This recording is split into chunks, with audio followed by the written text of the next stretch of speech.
We sometimes ask about the credibility of this process. How do we know it's important? How do we know it will work? Who endorses this? Who recommends this? Who uses this? So let's think about this for a minute.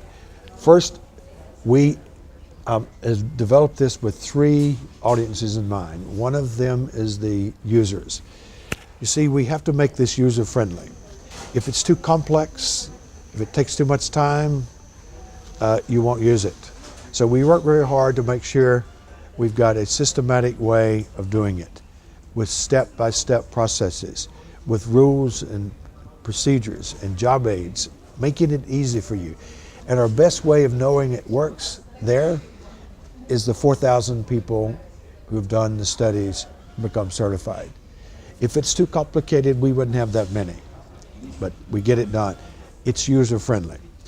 The second group is the professors, the evaluators, the researchers, the people who say it must be credible, it must be reliable, it must be based on sound foundations. So we work from the very beginning with this. When we first started this process, we opened this to the public, 1995. We invited professors into this, professors who teach evaluation. And we said, please look at this and give us feedback. And they did, and we made it better. We kept working on this. Now, even today, in our programs, we have professors there, and they often give us feedback. Now, also, our best way of knowing the professors are using it is that we've got, in the USA alone, for example, about 60 universities using our books. And in other countries, depending on which country, it's usually a few universities in those countries are using the books as well. So we've got the professors on board, the researchers on board, and the professional evaluators, and that's critical. That keeps it credible, believable from their point.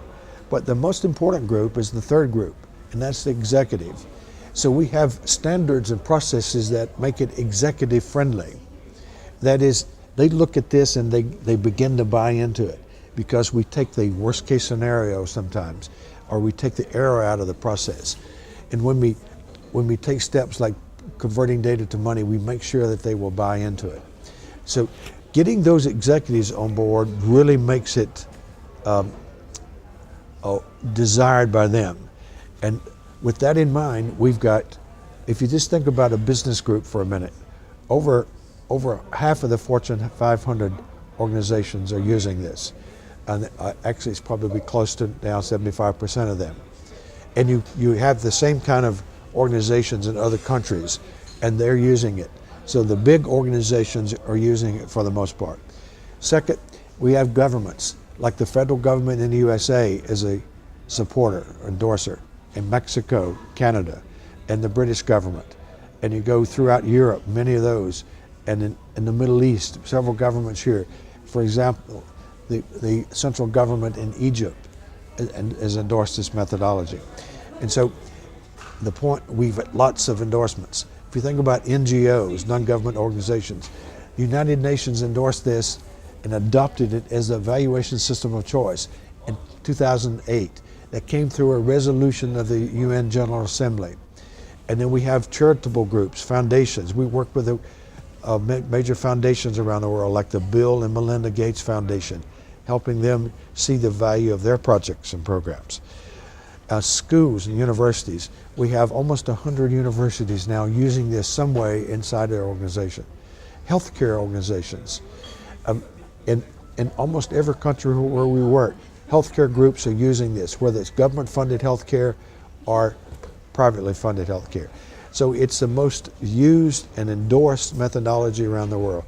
Now we have 5,000 organizations using it, 5,000. We count the UN with its 25 agencies as one organization. So it is the most used system in the world. So you can have some comfort that many, many others see value in this, and they've taken the steps to make it work for them.